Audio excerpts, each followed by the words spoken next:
أعوذ بالله من الشيطان الرجيم بسم الله الرحمن الرحيم ثم الصلاة والسلام على رسول الله وآله وصحبه أجمعين. Je suis votre serviteur Imam Kouyaté Ibrahim Khalidullah. Je réside en Côte d'Ivoire, Bidjan, commune de Makori. Alhamdulillah, nous sommes ensemble ce matin avec un thème qui est lié à nos malades. Donc mes chers parents, mes chers frères et sœurs en islam, le monde c'est un monde d'épreuves. Aujourd'hui, tu peux être bien content. Demain, tu peux être malade. Maladie ne veut pas dire qu'Allah subhanahu wa ta'ala ne te veut pas. Maladie ne veut pas dire aussi qu'Allah t'aime pas. Maladie aussi ne veut pas dire aussi que tu es loin de Dieu. Non. Maladie peut être rémissement des péchés d'un croyant.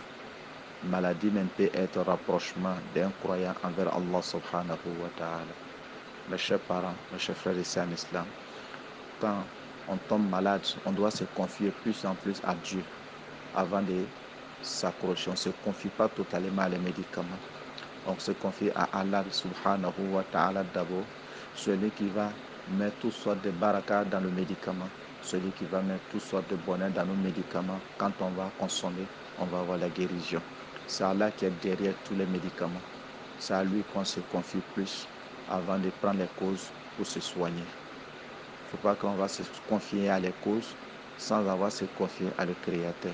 On dit à tous les malades, confions-nous à Dieu. Les malades, c'est quelque chose de passager. Ce n'est pas là seulement que c'est toi seulement que tu dois être malade tout le temps. Non. Malade tourne entre nous. Tantôt tu es malade, tantôt tu es en bonne santé. Ne prends pas cela aussi en mal. Quand tu es malade aussi, ne confie pas ta maladie à quelqu'un. C'est celui-là qui a fait, c'est celle-là qui a fait. Non. Confie-toi à Allah subhanahu wa ta'ala. Dit que c'est Dieu qui a voulu que maladie la m'attrape. C'est lui seul aussi qui a la solution. Donc mes chers parents, mes chers frères et sœurs en islam, quand on voit quelqu'un qui est malade, il est important qu'on puisse le rendre visite. On ne doit pas le laisser seul. Quand le malade, sa foi est faible, il peut se lamenter quand il est seul. Il peut se lamenter. Ça peut même, le penser même peut aggraver sa maladie s'il n'y a personne autour de lui. S'il n'y a personne qui le rend visite, penser peut aggraver sa maladie. Donc il est important que nous autres, qu'on a bien portant, on puisse être à côté d'un malade, même si on n'a pas de médicament. Notre présence, ça sert à soulagement pour le malade. Donc il est important qu'on puisse le faire. Comme le prophète Mohammed sallallahu alayhi wa sallam nous encourage à le faire. Il nous encourage à le faire. Le prophète nous dit sallallahu alayhi wa sallam, si un d'entre nous soit matin pour aller rendre visite à un malade,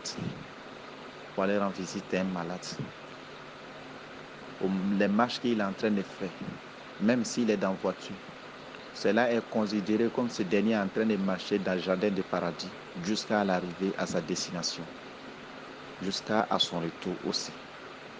Et puis encore, Allah subhanahu wa ta'ala va créer des anges, 70 000 anges, de demander pardon à son sujet. Pour demander à Allah subhanahu wa ta'ala pour que Dieu puisse le pardonner à cause des actions qu'il vient de poser pour aller rendre visite à un malade. Quand il fait cela matin, Allah subhanahu wa ta'ala crée 70 000 anges de demander pardon jusqu'à lendemain. Quand il fait ça la nuit, et aussi fait la même chose jusqu'à matin. Donc il est important de rendre visite à les malades car ils ont besoin de nous. On ne doit pas les laisser seuls. Quand on les laisse seuls, Satan peut venir miroiter des images faux misages, des images vraiment pas possibles. Il peut aussi amener des idées qui peuvent vraiment aggraver les malades ou même qui peuvent même aller à les amener à se tuer, à se suicider. Satan peut dire, voici tu es seul, tout le monde est dehors, personne ne te regarde, vaut mieux de quitter, vaut mieux de mourir. C'est mieux que ça. C'est mieux que rester dans souffrance comme ça. Et s'il n'est pas mieux de te tuer, il n'est pas mieux de te suicider. Satan va dire cela aux côtés de l'oreille d'un malade. S'il n'y a personne à côté de lui, le malade peut se suicider. Donc c'est pourquoi il est important qu'on puisse être à côté d'un malade. Quand on arrive, quand on le regarde, on vient avec la joie. On dit à le malade, non, ça là, ce n'est rien. Non, on pensait que c'était très grave. Mais la maladie que je vois, non, ça, ce n'est rien. Il y a plusieurs personnes qui ont attrapé cette maladie, ils sont bien guéris sans problème, ils sont sur le pied aujourd'hui. Donc ça, ce n'est rien. Tu minimises la c'est-à-dire la maladie d'abord. Tu dis à celui qui est malade, mais la manière qu'on me disait que c'est très grave, non, ce n'est pas comme ça. On ne sent même pas que tu es malade. Oh non, tu n'es pas dégradé, on ne sent même pas que tu es malade. Quand tu dis ça, un malade, il est content. Si tu avais rendu visite hier, tu dis, mais hier, aujourd'hui, n'est pas la même chose. Il y a beaucoup de changements. Il y a beaucoup de changements dans tes maladies. Ah non, porte-toi bien, tu vas te donner une bonne guérison sans problème. Quand tu dis ça, le malade sera très content. Il y a certaines paroles qu'on ne doit pas dire. Ne dis pas parole de décès. Ne dis pas l'information de décès à côté d'un malade. Ne aggrave pas aussi sa maladie. Ne pleure pas à côté d'un malade. Quand tu pleures à côté de lui, il va dire, il a la vie quoi en moi, puis il est en train de pleurer. Donc ma maladie est très grave. Ma maladie est très très grave. Donc c'est pourquoi il est en train de pleurer. Donc ça lui amène aussi à beaucoup réfléchir. Quand tu réfléchis trop aussi, ça va jouer sur la maladie. Donc mes chers parents, mes chers frères et sœurs en islam, quand on rend visite à une malade, on doit être très content, on ne doit pas trop durer aussi. On ne doit pas trop durer. Quand on vient le saluer, on cause un peu, on donne d'eau pour un autre jour. Mais il ne faut pas que ça soit une seule fois. Ça peut être constamment. Les choses à tel point que la personne puisse s'élever. Le prophète va nous dire, sallallahu alayhi wa sallam, quand on rend visite à un malade, lorsqu'on est ensemble, on peut choisir une personne parmi nous et s'arrête au chevet de lui des malades. Donc, il récite cette formule de bénédiction. Avant de réciter ça d'abord, il dit à la malade d'abord, la maladie que tu as là, ce n'est rien, comme le prophète disait. Comme le prophète disait, là-bas, ça tohurun, incha'Allah. La maladie que tu as, ce n'est rien, ça c'est un remerciement des péchés. Tu seras bien guéri sans problème. Après avoir dit cela, il peut répéter cette formule de bénédiction. Bismillah, Bismillah, Bismillah. Ça, c'est 3 fois qu'il doit réciter. Après ça, il dit maintenant, As'alullah al-azim wa rabbal arshil azim an yashfiyaka. As'alullah al-azim wa rabbal arshil azim an yashfiyaka. As'alullah al-azim wa rabbal arshil azim an yashfiyaka. Il doit répéter cette formule jusqu'à 7 fois. Vous autres, les autres aussi qui se trouvent à côté, et dit Amin, Amin, Amin.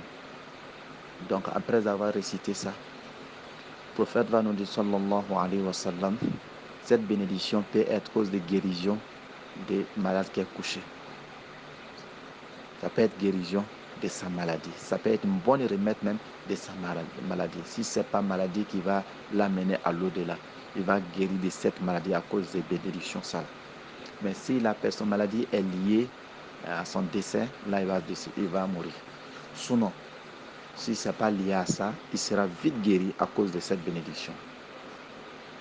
Maintenant, si le malade te dit que bon, tel endroit me fait mal, tu peux mettre la main droite, le paume droite sur l'endroit qui le fait mal. Tu récites cette formule de bénédiction qu'au prophète nous dit, sallallahu alayhi wa sallam. Tu dis Bismillah, Bismillah, Bismillah 3 fois. Après ça, tu dis A'udhu bi izzatillahi wa qudratihi min sharri ma ajidu wa u'azziruhu. A'udhu bi izzatillahi wa qudratihi min sharri ma ajidu wa u'azziruhu. A'udhu bi izzatillahi wa qudratihi min sharri ma ajidu wa u'azziruhu. Donc cette bénédiction doit être répétée 7 fois. Ça doit être répété 7 fois. En ce moment, la main droite est sur l'endroit qui le fait mal. Inch'Allah ta'ala, mal qui est là-bas va quitter. Le mal va finir. Il va se sentir bien soulagé. Donc mes chers parents, mes chers frères et sœurs en islam, il ne faut pas qu'on va laisser les malades. On doit les soutenir avec nos fortunes. On doit les soutenir avec des bonnes paroles. On doit les soutenir avec nos bénédictions. Si on fait cela, Allah subhanahu wa ta'ala va nous aider. Allah subhanahu wa ta'ala va nous soutenir.